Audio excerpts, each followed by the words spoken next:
از بچگی همه میگفتن خاک سرده، مهر مرده از دل آدم میره، ولی از دل من نرفت، بیشتر عذابم داد. بابا از وقتی که رفتی دنیا دیگه جای قشنگی نیست. با رفتنت خنده های منم رفتن. من دیدم اون لحظه که با رفتن تو زیر خاک دیدم که جانم میرود. بابا نتونستم برای بار آخر ببینم تو بهت بگم که چقدر دوست دارم.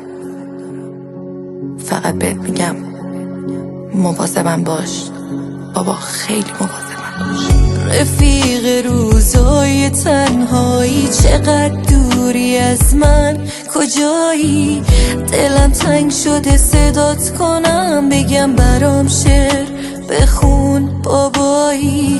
الان زیر یه مش خاکی، جز تو حرف بزنم آخه بگو باکی. تو که میدونستی همه چیز منی، چطور دلت اومد خدایی؟ نبار نبار بارون نبار، عزیز من بد خواب نشه. نبار نبار بارون نبار، بابام یه وقت سردش نشه. نبار